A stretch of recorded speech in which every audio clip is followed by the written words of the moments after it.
Welcome back, ladies and gentlemen, to another episode of Hitting the Bars with your girl, Savvy Wabby One, and the lovely Keltie O'Connor standing beside me. Wow.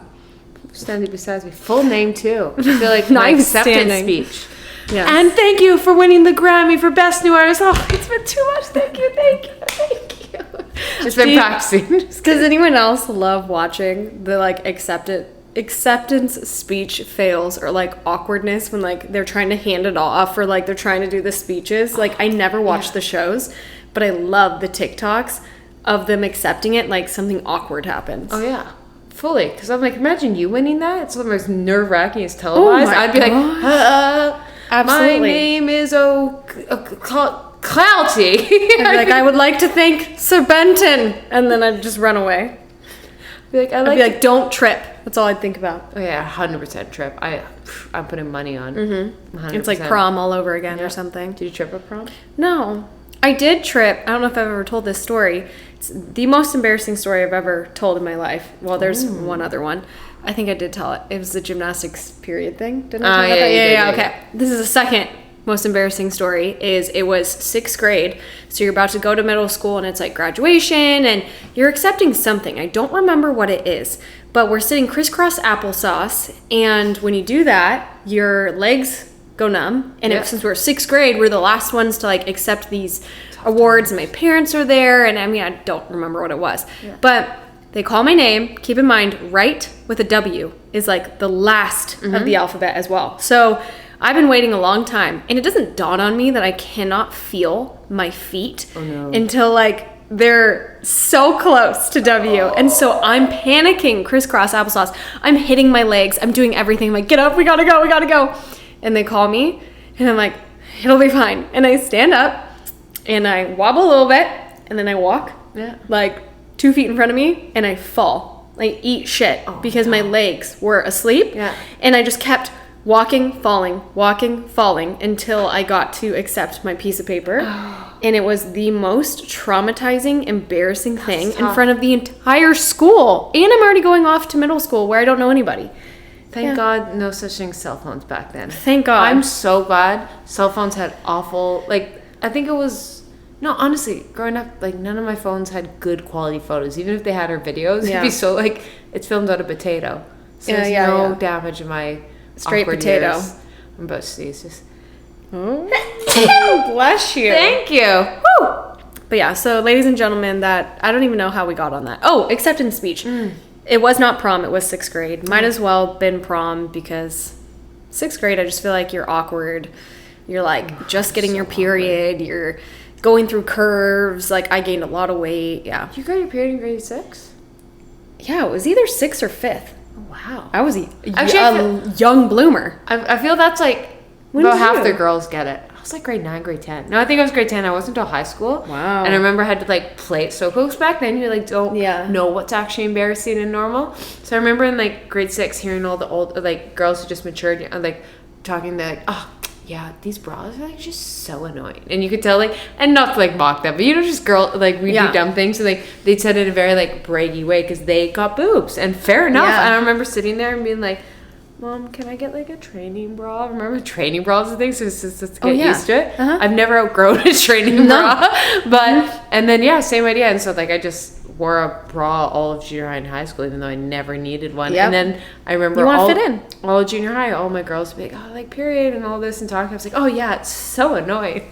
Yeah, I didn't get to high school. Fake use a pad or something. Yeah, I was just carried it in my bag. I'm those periods, they come out of nowhere. I'm hurry up. Yeah, you're come on. No, honestly, I remember we learned about it. Well, we learned 4th, 5th, and 6th. We learn about everything to do with your body. Yeah. And I remember we watched a video and they gave us a starter pack. And the starter pack had pads and it had this pamphlet as well. And it was this little pink pamphlet. And I go home that day and there, TMI guys, but something's brown in my underwear. And I'm what is this? And I'm Mom. And she's you're a woman. And so we went to Red Robin, I remember, with my brother. Yeah. He didn't know why, but we were celebrating. And me being a woman, and I was so confused, and it was so awkward because my parents were divorced, so I'd have to ask my dad to buy me pads, and he would like never know what brand to buy, and he'd get so awkward about it. And then I remember I went back to school and I told my best friends I started my period, and they were like, no, you did not. And I was like, yeah, and they thought I was lying because we had just watched the day of. And I was like, do you want me to prove it to you? I was like, no. And I remember like my teacher knew. I don't know, maybe my mom warned her and so she used to go to the bathroom. It was like, you are really young. There wasn't a lot of people that had it. No. But this pink pamphlet, I was reading it. And I remember I kept it in my bathroom and I would read it. And it said, you'll get your period 2 years after your breasts start to develop. And I was so confused because I was like, they never came. And so I was like, why do I have my period earlier than most girls, but I never got the boobs? Is that actually a thing where, like, on average, girls get their period 2 years after they get boobs? Is that actually, like, a relative stat? I don't think so, but according to this early 2000s pamphlet, which was very accurate, that was, like, put on by, I don't remember the name of Tampax or something. That's what it said. And I just remember being like, this doesn't make sense. So these my boobs now? Yeah. And I was really upset by that. Yeah. Womanhood. Yeah, I feel like that was a very intense story to tell everybody, but right off the bat, how I got my period. Menstrual cycles. You know what? Let's celebrate being a woman. Exactly. Props I don't think you should be embarrassed by that. No. You know? I think that's dumb. We all have it. You know? And even like men, get over it. There's nothing more gives me the ick than if like you bring up like menstrual cycles around like a man and he's like not okay with it. Yeah. Honestly, the gays get a pass because I'm like, they just wrote us off. So I'm like, you know what? They could be like, oh, gross. I'm like, fair. But like, if you're willing to put your stuff inside there and you're not willing to deal with the consequences, I'm sorry. You, if a full grown man, should be comfortable with us saying it's my time of the month. Yeah. You need to go get me a pad, tampon. I agree. I'm sorry. If you want access to down there, you got to do maintenance. Yeah. You got to help out with this. Yeah. So I think no more periods. No, I agree. Well, with that being said, that has nothing to do with today's topic, but we thought that it would be kind of enlightening to talk about the reality behind being a female fitness influencer. There, I tied it in. Female empowerment. Woo! The enthusiasm. Yeah. I was like, woo! There's so much to it. Oh, it's so complex and weird. It is. But where should we start? Well, I mean, do you want to say why you decided on the topic? We've kind of both talked about this when we're like off camera, and it's just kind of interesting. Like, we're in this kind of, we fall in the fitness bubble. Like, obviously fitness is part of our life. It's not our whole lives, but like, which kind of results in us falling into like the fitness influencer scene. And even though we're not fully, we've definitely experienced it. We've seen all sides. There's been times we've been more fitnessy, more cliche influencer. And we thought, we're like, let's show you how the hot dog's made. Let's just talk about what people might not expect. And we don't want this to come off as like, oh, you guys are so privileged. You got to do this for a living. You got to do all this and like complain. We're not trying to come off as that. It's like we signed up for it, and every job has its talents. It's just more of like people just see the good, and people just see like, oh, these girls like have 6-packs and they just get to work out all day and take videos. It must be nice. I'm like, let's talk about the not so nice, or a bit of maybe the little tea behind the scenes, and just kind of let you know how the sauce is made. Yeah, okay. Do you want to start it off, or do you want me to? I can start it off because this was the one I put, so I think I might have phrased it funny reading the notes. But I think what no one tells you is the like hyper fixation you get on your body. And I'll use myself as an example, and everyone's going to be different, but this is just being fully transparent. I know if I have ripped abs and hourglass shape in a thumbnail, that video is getting major views, which means money, which means my channel grows. And it's always this like, at the end of the day, I don't care if I have ripped abs in my day-to-day life. It doesn't affect me. If I'm a bit more shredded some days, a bit more puffier, that like just my natural weight fluctuations throughout the year we all have, and some days I eat more and other days less. And my day-to-day life, that wouldn't matter. But it's so weird come Tuesday night, and I'm like, oh, I gotta take a thumbnail in the morning, and you're just thinking to yourself, you're like, it's gonna do so much better. And there's been times where I'm like, maybe just like work a ton on your abs for the next few months, and then you can get a bunch of clicks for it. And it's just like, we all talk body acceptance, and we do all, and like body neutrality or whatever the correct term is these days, but it's a weird thing to also know you want to promote that, but if I got a six-pack in this video, it's going on the Explore page. It's a weird dichotomy. What's that word? Dichotomy. You have lost me on that word. Anyways, it's a weird... Dichotomy? Yes. Yeah, there we go. She's smart. Yeah, look at her go. I definitely agree with that. It's like in a sense of, even I started on Instagram and it was solely, I had this body and they said, how did you get the body, right? And I think also a toxic part of it could be, like you said, when your body changes, you're like, I don't care anymore if I had six pack. And maybe back in the day you did. Like, I even think of how I really cared. Like, when I first started, just in general as a lifestyle, I was like, I want to be lean and shredded because I've never done that in my life. And then now that I'm, older and a little bit more wiser and like just I want to be able to like not have to work out constantly or whatever it was that required me to get to that point. And like then people almost don't want to accept it and they want me to have that body that I used to have. Yeah. And I think that's the hardest part. And like you see that all the time in fitness influencers. It's their lifestyle changes, their brand changes, whoever they are. And people are like reluctant and resistant to move with them because naturally like we don't like change. Oh, fully. But that's hard. Your body should change. Oh, you're getting older. And every day is going to change. Just like the seasons. And like you said, and for whatever lifestyles. And there's so many different reasons your body can change. And yeah, it's just this weird combination of, I see it, and this is not to hate on anyone, but there's the people who are unbelievable fitness instructors and just know how to actually help you change your body. And they have all the knowledge, and maybe they might not look the part. They might just have a very average build, but they have all the things. And if you follow their program, you get results. But people are more likely to see a celebrity that looks really good and be like, what does she do? I don't care. Just I'm going to do what she does. And that's just like human nature. We see it and we want to copy. So it's always in the back of your mind to think of being like, well, if I just make sure I look like this, then people are just going to want to look like me. And it's a weird thing because I would never want to promote that, but it's always in the back of your head of like, well, we'll get an extra 1 million views and that's some nice money. And yeah. You're essentially just summing up, when you're in this industry, your worth is based on your physique. There's people that are lifestyle bloggers, whatever, and their worth may be like, I don't know, I'm thinking of like Joanna Gaines or whatever. And like there's like cute aesthetic fashion with really nice homes. And so their homes have to look probably immaculate all the time. Imagine if Joanna Gaines was like a vlogger. She'd have to look picture perfect all the time.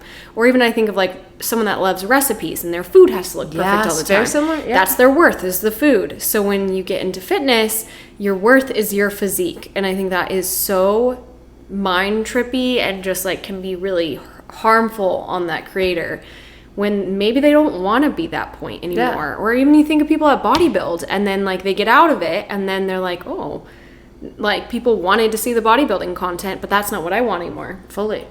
Yeah. Want to hit us to the next one?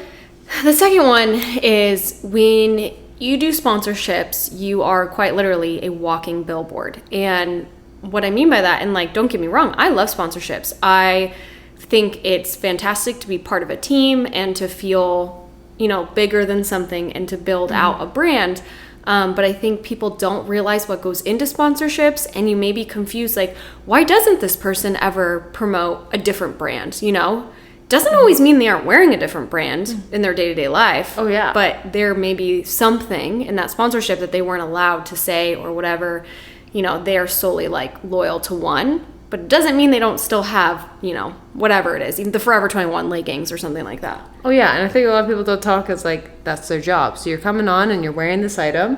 And you go there and, like, your Saturday workout with your friends. It's like, are you? And they probably are. Like, you would hope. And I think most people are decent that they wear stuff they like, but it's not like that's literally all they wear. Yeah. They're gonna hit up if they're sponsored by this one brand, like, don't get me there. You gotta feel the other leggings, and they're wearing those on the side. I know I've been guilty of that. I've been sponsored, and then I'll wear that for the gram, but Saturday night at Barry's, I'm wearing something different. Yeah. And it's not that like it's like I hate that brand. It's just like you have a contract to only wear said brand. But just be aware that sometimes it's because it's a contract. Exactly. So they just can't show. So it's not that they're lying about what they're showing. They're just not showing the whole pie.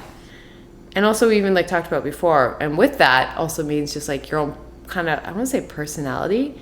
And your content also kind of has to fit that brand. Whether it be a supplement, a clothing brand. Like they will probably reach out to you because they see either sometimes they're just really popular. They just want to latch on to someone who's got clout. Or on the flip side, they're like, oh yeah, we're kind of aligned. Like, let's partner up. And then the more you do it, the more you realize that like you have to represent that brand, and they might be a big yoga brand. So suddenly you might not be a yogi person, and suddenly you're like, oh, why don't you like post a bit more like meditative stuff? And like, that's not an example I've ever dealt with, but just I've dealt with that with other brands in other realms, and like just being like, yeah, maybe do a bit more of this. I'm like, oh, I don't really do that. But then at the same time, you're a walking billboard. If you were a model, if you were an actor, and you're supposed to represent a brand, they're like, well, you signed a contract. Like, we kind of want this stuff. Yeah, and definitely. It changes. You're not as free to make anything you want. You also kind of have to fit into the mold of what the sponsorship entails. Yeah. Example, like there's some stuff, and you guys know what I'm talking about, and that I've talked about on YouTube, but like I've had sign some contracts, and because of that, I can't fully say the picture, but everyone kind of put two and two together what's happened, and I've never experienced anything like bad blood. I've luckily never signed up with a brand I didn't enjoy and didn't enjoy the process, but like occasionally you will sign. So if you're like, why is this person not talking about it? Just realize like there's NDAs and there's contracts for like, I've signed so many random contracts for sponsorships, and like for all you know, it's like you cannot promote like a prebiotic for the next 6 months. Of like, wait, what? Yeah. And like stuff like that will happen, and you're just like, so you have to hopefully have a team that reads all that. But sometimes if you're like a little confused, now influencing and like YouTubers and Instagrammers sign these contracts where they're just like, they sign NDAs. And like I've had to sign NDAs. Like that was like, I'm not Kourtney Kardashian. Like, but yeah, I've had to sign a couple NDAs. So I'm like, yeah, that happens sometimes. Yeah. We'll leave it at that. Yeah. But yeah, I agree. I think we both can say we've had sponsorships that we have loved, liked community. We've met through sponsorships. Oh, fully. So it works out.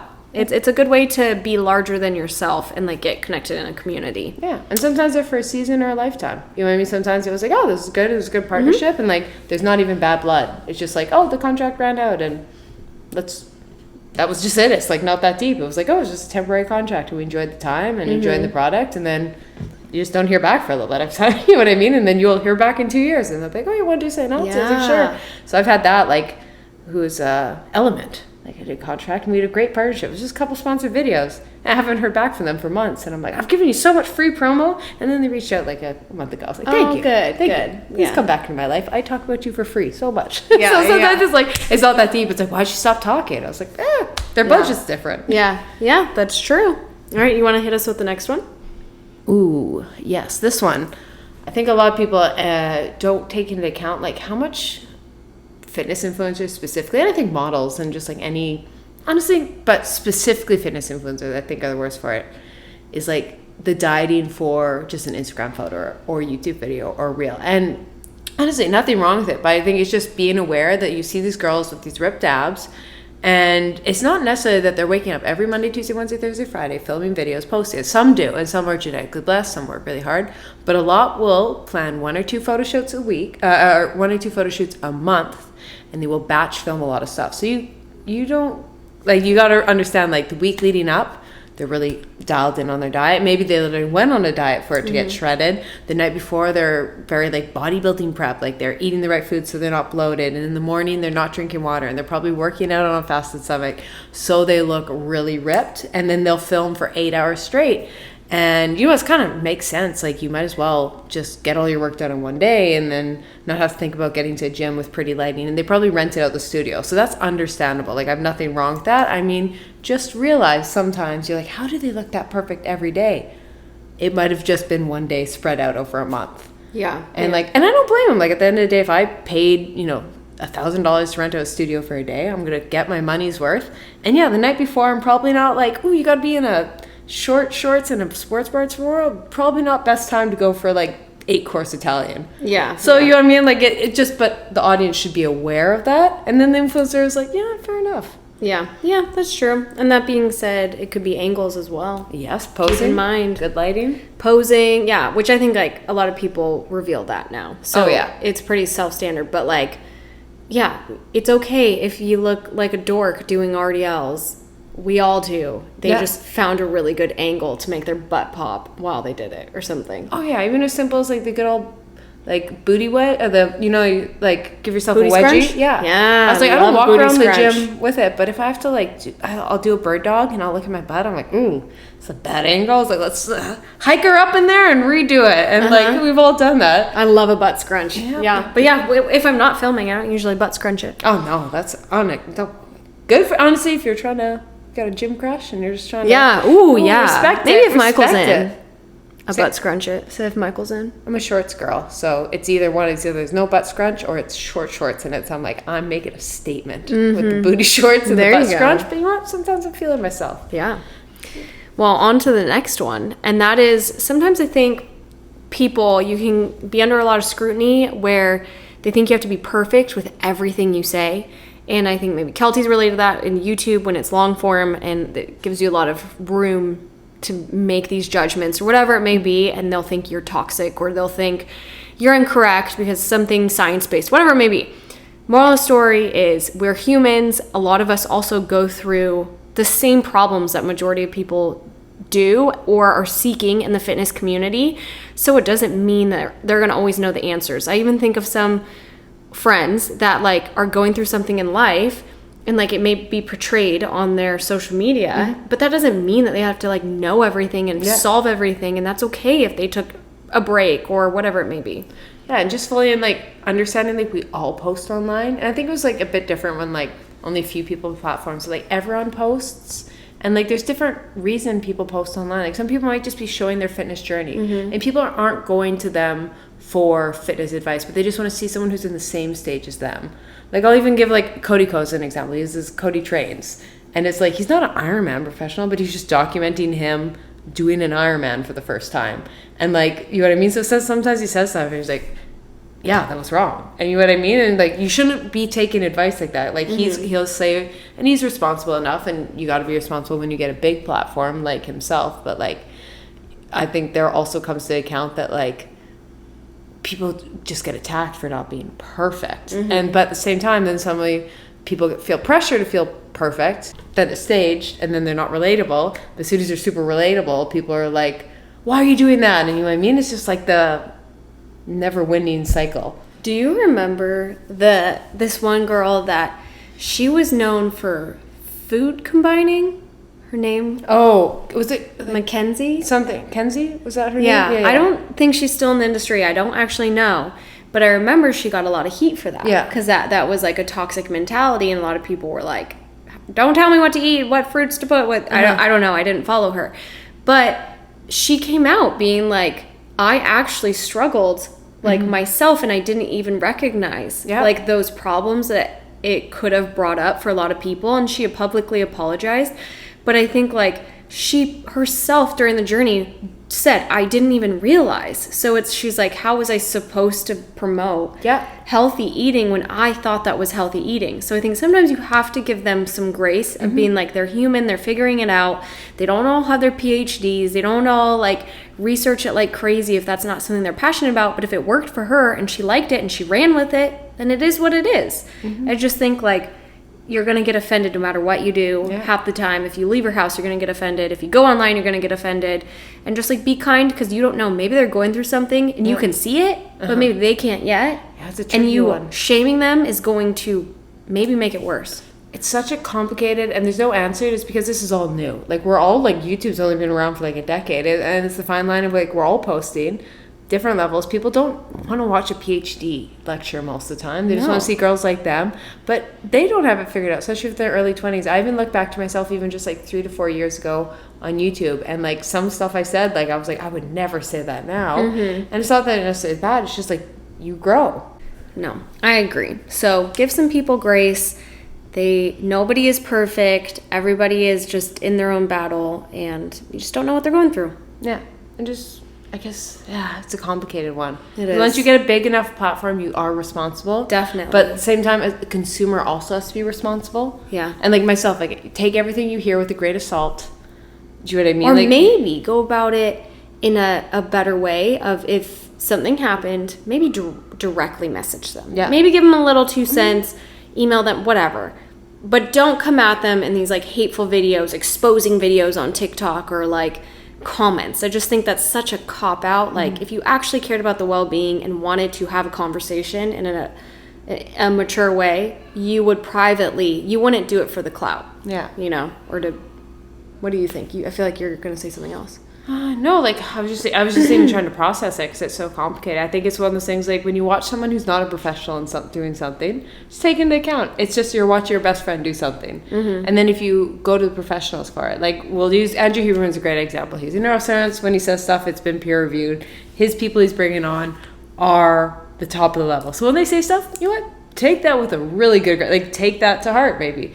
But on the flip side, if you see someone, use Cody Kokos, it's a great example. He's doing an Ironman. I was like, that's entertainment. This would be if I just were to start. And like you're putting yourself in your shoes and don't rip apart every little thing they say. And maybe like comment. Like also as a YouTuber, like sometimes I've had people say that and they're like, hey, this is great, but like, have you ever considered this? And I'm like, no, I haven't.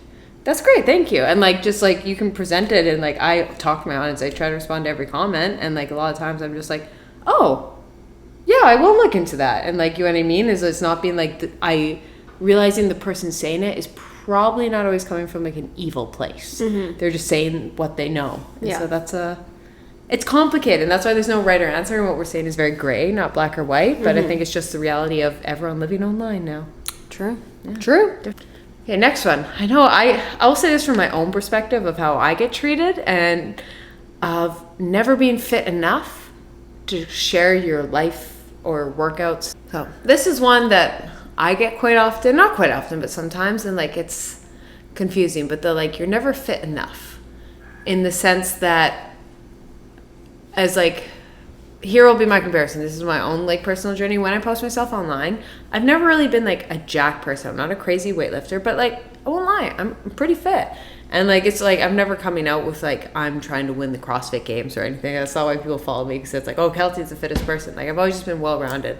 I do some strength training. I love running, work on calisthenics, and that's kind of my thing. But then I get comments all the time. It's like, not another fit influencer who's not fit. So like on YouTube, I'm never jacked enough.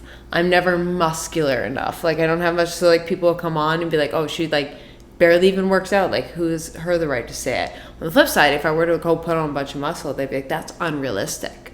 Do you know what I mean? And then it's funny because when I go with my friends, I'm like the fit one of the group.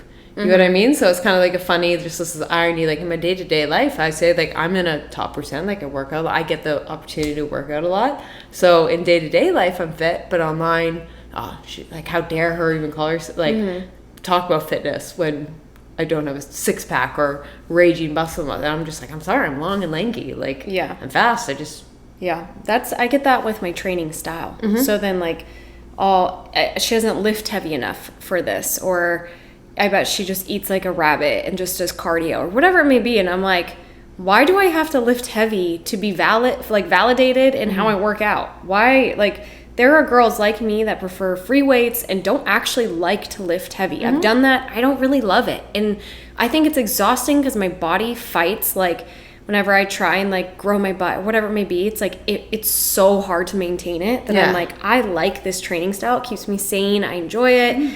And I've just learned to accept it over time. I used to be like, okay, I'll be the lifter then. And then I was like, I don't love this. This isn't like what makes me happy. So it is weird when they think like you're not fit enough, or you're not doing the right workouts that are like the cool workouts or the trendy workouts, or it's just like, there's different forms and that's okay. And just, I think people need to just worry about themselves at the time. Yeah. And I think we're hopefully getting to a bit of a better place, because I do think we went from like no one lifted weights, it was like super skinny, to then something we all found out, oh no, we all need to lift weights.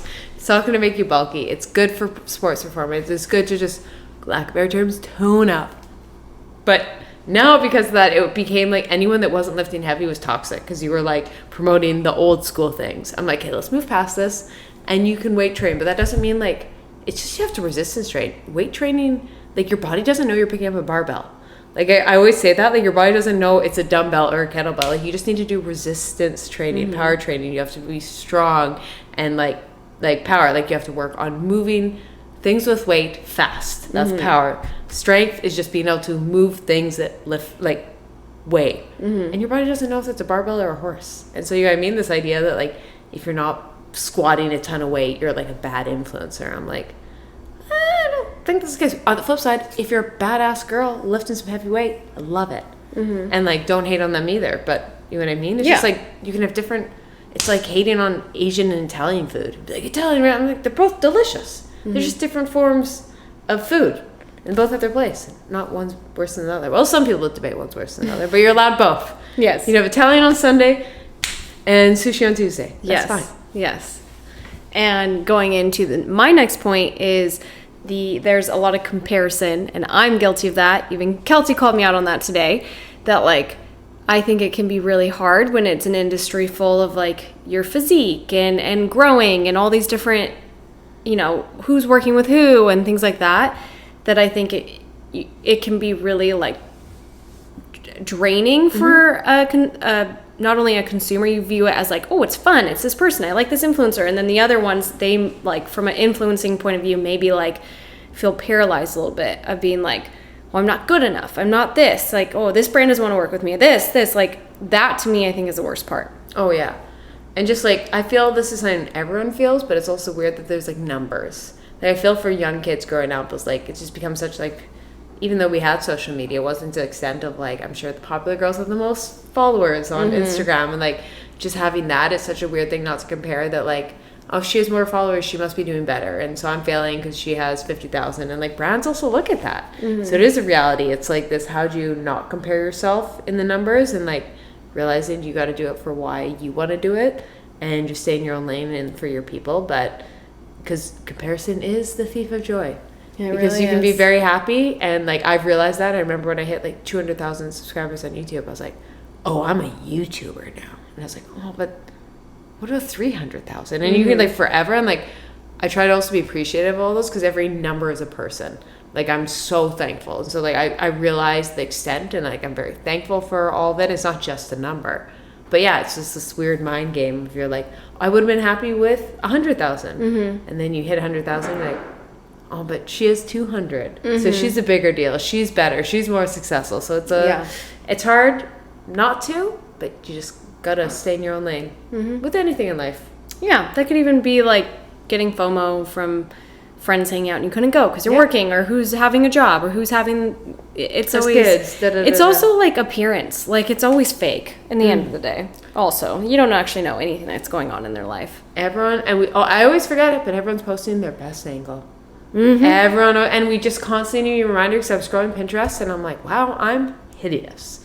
When you see everyone, and then you scroll your own Instagram, you're like, yeah, not too bad. And you forget you also only post your best angles. Like, it'd be fun if Instagram for like a month decided everyone had to post their worst photo.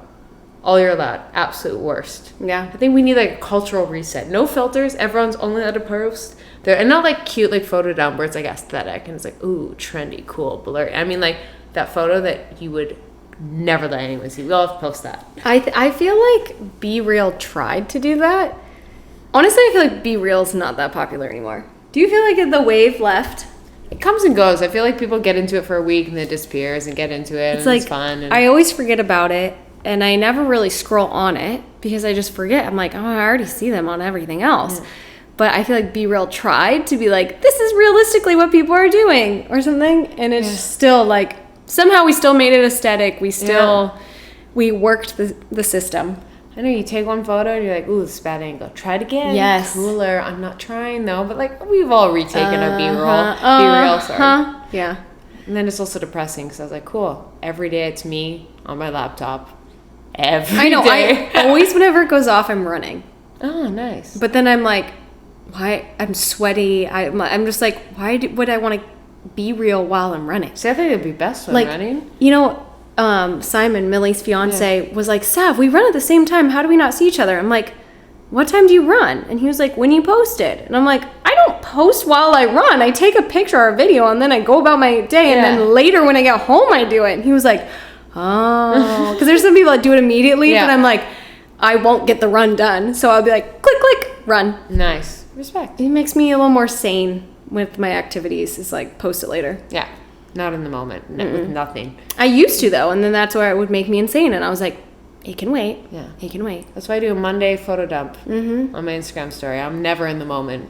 Like, I just can't. I was like, I get such anxiety. And they post something, I was like, gotta get this now. I was like, I don't know. I'll deal with it later. Yeah. So it's like, oh, I'm always like 2 days delayed. That's like, it's always in order, but delayed. I like it. All right, next one.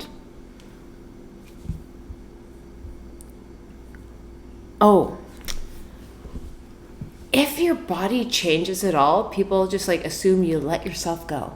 Just this kind of idea of like, oh, she's fallen off. If anything changes about your body, this kind of pressure of like, however people kind of view you as, you have to stay the same, whether, and I guess, yeah, maybe be different if you just like gain more muscle and all that, but then people also be like, oh my God, you're like addicted to the gym now. Or if like you look differently, even like for me, I've got a lot of comments over the last few months because I took my implants out last year, and so I get comments about it sometimes, and like people just be like, oh, she's like running too much, she's losing all of her muscle, and like she literally ran her boobs off. Like I get comments like that, and people just like assume like I gave up all weight training and like I've just become this like just losing all my muscle. I'm like, literally my body's not changed in like years. Like the only difference is I took out my implants, and my body changes like month to month a little up and down, but also there's just this pressure that like our bodies change. And like everyone's body's changed, just different lifestyle. Like, yeah, if there's a month where I just don't feel like weight training, my butt's not as, it looks flat. And that's just the reality how my body is. And then like sometimes I look a bit more shredded if I've actually had the time to do resistance training. And that's just how my life is. But people assume that's like, oh, she let herself go. I was like, no, I'm just doing like more yoga this month because that's what feels good. And like I'm doing a lot more music producing, so I just don't, and editing, and I just don't have as much time to like hit berries 5 times a week. And then other times I'm like, I got some free time and I have energy to burn. And so, and that's just normal, but they view it as this like, ooh, going downhill. And it's not going downhill. It's just like different season. Yeah, I agree. There's also something I wanted to add in that I thought about was, have you ever noticed, like, I imagine like my favorite fitness influencer hands down is Gainsway Brains. I love her. I'm obsessed with her. Love her. And I'm like, if you think about it, she's always perfect in the way her outfits are, her hair. And I feel like reality is when she's filming, she's wearing that. She looks perfect.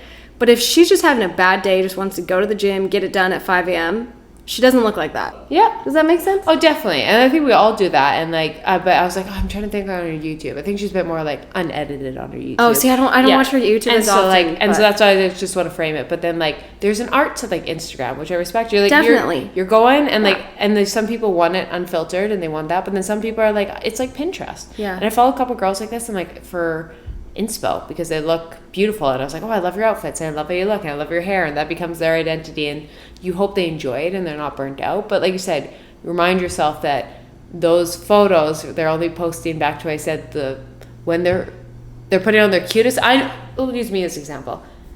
Tuesdays are my filming day. I pick up my cutest outfit for the week for Tuesday, and you know what, by the time Thursdays and a Friday, Saturday comes around, I'm running on laundry, so I'm wearing a weird mismatched set because that's all I got. Yeah. I might actually, because it's me at this point, so I'll post it. But I'm like, the days I'm filming is the days when you're putting on the makeup. It's hair wash day. Yeah. It's the bun. You're putting on the jewelry. So anytime you post is usually the day. It's the day. And I don't mean that in a bad way. No. Because I'm guilty of it, where sometimes I just want to wear a baggy shirt, baggy pants, and I just don't want to document it. I just want to like have my zit cream on or whatever. I mean, I don't wear zit cream. I wore eye patches to the gym the other day, like to wake me up. Respect. And so it's like, I just think that's funny because I feel like I look at some people and I'm like, you're so prim and proper and like you look so cute when you go to the gym, and I'm like 99% of the time I don't look that way, especially if I'm just trying to get a workout in. I'm like, I'm just gonna throw on the clothes that I still wore back in college and go.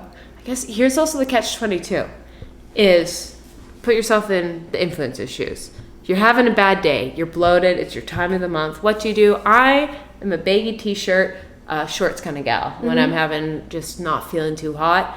And the last thing I want to do is film. Exactly. The last thing I want to do is like, I want to put this on the internet when I'm feeling like crap, and then have people comment and being like, oh, she doesn't look hot. So no one posts those things. And at the same time, then the audience is sitting here while they're having their bloated day and they're putting on their baggy t-shirt and their shorts and like, oh, I feel like crap. Look at Keltie on her Tuesday cutest outfit with self-tan, was moderate, like was just conscious of what I ate in the morning, and like it's I don't know what the line is. I think we just all have to be aware that when we post, it's always the good day And so when you're having a bad day, realize that person also has the baggy t-shirt day. Yeah. They just, no one wants to film on that day. No. And when you do, it sucks. Oh, yeah. I've had to. 'Cause he had a bad day, taking one down, sings that song just to turn it around. And I was like, oh, what are the lyrics? Have been eliminated from American Idol. Just kidding. TBD did. I wonder if that's still their song. I doubt that. Anyways, next one, I just threw that one in because I was like, that was something I was like, what do I think of fitness influencers? I think of that. Next one is the amount of creepy. You either get creepy men or you get judgmental men. And not saying, I have met some lovely, lovely men like that are just so kind and supportive and just really genuinely like your content or fitness. I'm not talking about those people. No, I'm talking about the weirdos that send creepy unsolicited things or like harass you online, or like where I say it's creepy or it's judgmental is they'll either like judge you on your workouts or your body or say you gained weight or whatever. They love to like talk about your body. Or they'll like make creepy comments and you have to block like the camel toe emoji. Oh yeah. And like you said, I'm lucky, like especially on YouTube, I have like a decent male audience. I'm mostly female, but like those guys I find are so respectful, like 99.9%. But then there's the creeps who like aren't watching all your content. They come in and just say a really vulgar comment. Or like you said, they like judge every form, everything, and they just talk down, and I'm just like, dude, this is for the girls. Like, this wasn't for you. I'm doing my skincare. Do you think I had this in mind when I talked about this? Yeah. I'm like, no, shoo away. To the guys who get it, who are willing to sit through us girly talks, and they're like, hey, I want to learn about running, and you're another runner. So I'm like, respect you guys. You get it. But the guys who are coming in here, I'm like, no, leave. Yeah. You're not here. Whenever I get like rude comments like that, I don't think I've ever once like responded to a mean comment. I'll usually delete it. I'll just leave it. But when I've gotten a couple drinks in me, for a split second, like this recently happened. Some man like commented on my TikTok and it was something rude. I don't remember what it was. I just commented, go away. And like whenever I'm a little drunk, a little tipsy, I'll literally comment, go away to these men. And then I'll be like, I don't want to start beef. Like it's just not worth it. So then I always delete it. But for a split second, I get that satisfaction of go away. Or I'm like, nobody asked you. Thank you. Like, I swear the only time it's worth commenting is if you have a funny response and then your audience sees it and they're like, oh. Because the guy missed the joke. That's when I will comment, when the guy like is just not in on the joke. And I'm like, bud, you missed this. And I'm like, this is not for you. This is for my audience to read this and have a little giggle. I was like, unless my audience can giggle, I'm like, you just block. Delete. I agree. Oh, all right, hit us with the last one.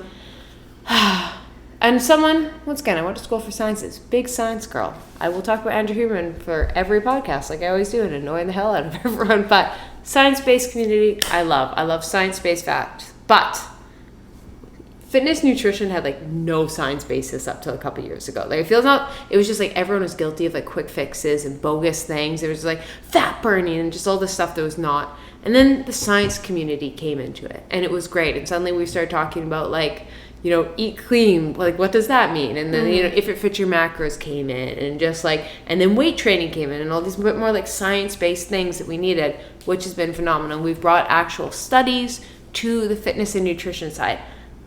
But sometimes we blow it out of control in the sense that like fitness is complicated and you can get really down in the granular, and unless you're a professional athlete who's just trying to get the 0.00001% better, it's not applicable for most things. And I think it can stress out a lot of people because they're like, I'm not doing this perfectly periodized program, and I'm not eating at this mealtime, and I'm eating this exact amount of protein and all this, when like fitness for the most part is just consistency. It's just like moving your body every day, some resistance training, some cardio training, try to eat a balanced diet, and whether you want to eat meat or not, make sure you get in a wide variety of nutrients and drink your water and get enough sleep. And like it's sometimes not that deep, and the science community will like rip you apart sometimes if you're not just like constantly like this, and then you just sort of like, go for a walk every day, and they're like, well, what about resistance training and all this? I'm like, we're just trying to get people to move. And what's it, people miss the mark, anthill for the mountain or the mountain for the anthill, or I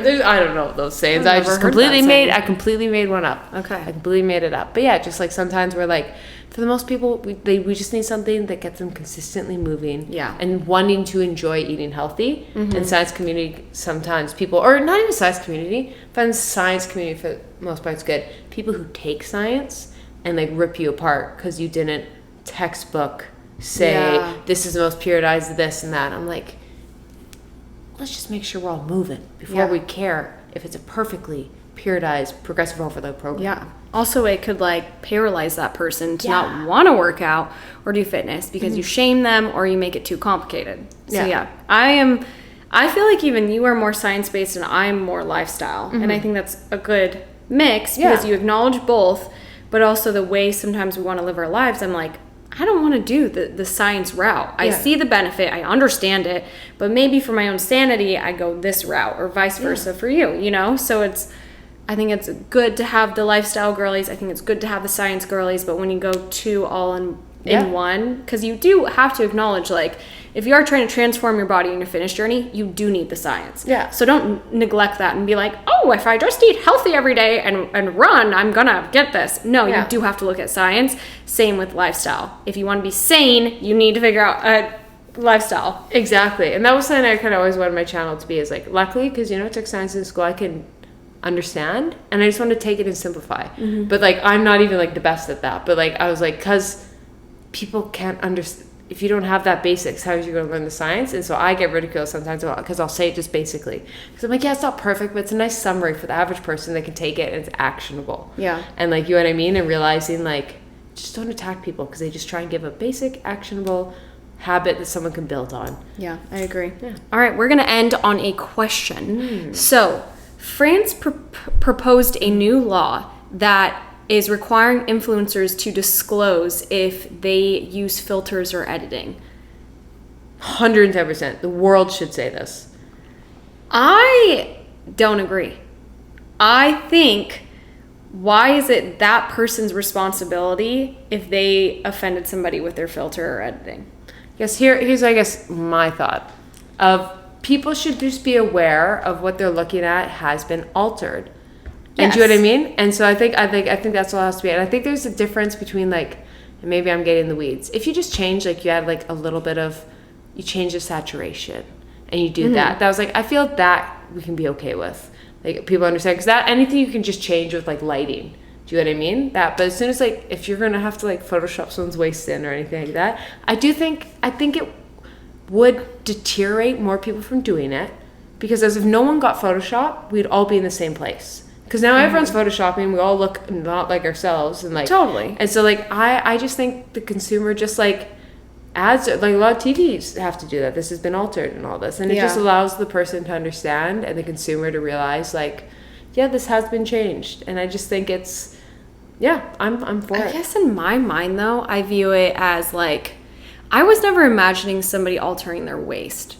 I was envisioning like them putting a pretty filter on their face because they don't like their nose or whatever it is, like some beauty standard of that. So I guess I didn't even look at it in the viewpoint of like body and like maybe somebody will think that's an unrealistic waist or whatever it is. But I also, and I'm not here to alter or filter or whatever, I don't care for those. But I also think that you don't owe anybody an explanation. Maybe I think if it's an ad or if you're trying to sell something, whatever, and I do think morally you should come clean if that's like something you're doing, but I do think like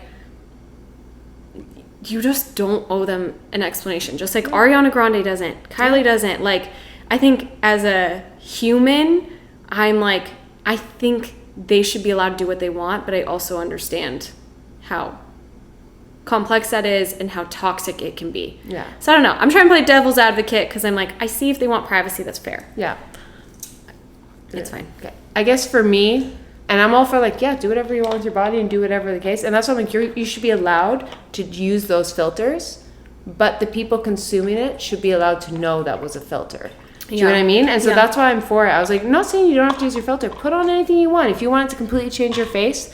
But I think the audience, like we were just saying, should look at what's realistic, because I just think there's so many young girls who are going to plastic surgeons right now, and like it's such a weird thing of like being told this is how your face would look better. You know what I mean? At such a young age. It's like, here's how your face looks, but like, and just all day. And then you kind of get, I feel it so many times, like once you use a filter, it's hard to stop using it. Yeah. Because people have just seen that, and then suddenly you just post yourself normally, and it's like, you're actually beautiful. You just look hideous in comparison. Yeah. Like anytime I put on one of those beauty filters, I was like, oh, I was looking cute before. And then after you take it off, you're like, I'm a squid. Like, you know what I mean? So I just think it would also like deteriorate people from using them that much. Because like I said, sometimes we all have bad skin days and all that. So it's like, fine, put on a filter. You have a bad day, I don't feel like doing my makeup. But I just think it's for the younger generation especially, it just should be a bit more transparency. Because like we were saying, comparing yourself to the best lighting, the best photo, it's so hard to remind yourself. And it's just one of those reminders being like, just remember it's a filter. Yeah. So I think it should be. That's true. But I also I don't know, I feel like even people that have BBLs or something like, or calf implants, like, I just think like it's impossible to have these people admit it and like hold them to it. Yeah. I just don't. I just think morally they're not, if they're gonna lie, they're gonna lie, and they're gonna find a way to get away with it. And I think France proposing a new law isn't gonna do shit. But I like it. I'm here for it. I was like, as simple as it's just like a photo of something this has been altered. It's not that deep, but just just a reminder of being like, oh, I don't know it's altered, and I don't have to know. Well, even think of like, I mean, like Kardashians or celebrities, they get their paparazzi photos altered 99% of the time. And then you see the real photos and you're like, oh my God. So it's like, but it's not disclosed. I don't know. I just think like that's on them. That's on that person if that's what they're going to do. Do you think Kim's photos should be disclosed that they're photoshopped, her paparazzi ones? No, I think you should have the common sense that they are photoshopped. Do some research, because she does not look like that. But that's the thing, though. I think a lot of people don't have that common sense. Like, no, I know, but then I don't know. I just, maybe we just agree to disagree. Yeah, that's fine. We can disagree. I just think that there's just no way around that. Yeah. So maybe I'm the bad guy because I'm like, well, whatever, keep doing it. But I'm like, I just think there's no way that they're going to be able to propose this law and get like, it's going to be definitely, like I said, anything like VPNs and all this. Like it's so almost like well, if that's what Kim Kardashian wants to do and that makes her feel good, well, whatever, do whatever you want. I don't agree with it by all means, but and I'm just hoping like it would stop people from feeling the need to Photoshop as much. And I think that's the only way we stop this, because it's getting a little crazy. Everyone's Photoshop. These filters are getting insane. Like they're getting so good that I'm just like, we're kind of at a turning point. And you want even like AI, and we're kind of at this turning point. I just think we're at that turning point right now. And I don't know what the answer is, but I was like, this is one maybe solution to be like, okay, guys, filters are fun, but like, can we all just embrace our own faces? Mm-hmm. Like, you know what I mean? And maybe it would stop celebrities from feeling the need. Because wouldn't it be great if the Kardashians just didn't feel the need to? Yeah. Because like that's also pressure. I feel bad for the pressure they feel that they have to do that. Yeah. Imagine if they didn't have that pressure. Yeah. It may just be how the sausage is made. I don't know. Maybe I am a pessimistic person with that industry. I just don't think it's going to do anything. Yeah, the likelihood is very rare, but I'm like, you know what? I'm here for it. I'll take anything. All right. Well, with that heated debate, we are going to wrap up this podcast. Thank you for tuning in. Don't forget to check us out on Instagram and leave a review on our podcast apps, wherever you find us. Spotify, Apple. I don't know any other ones. YouTube. I guess you don't have a review on YouTube. Just leave us a nice comment. Bye.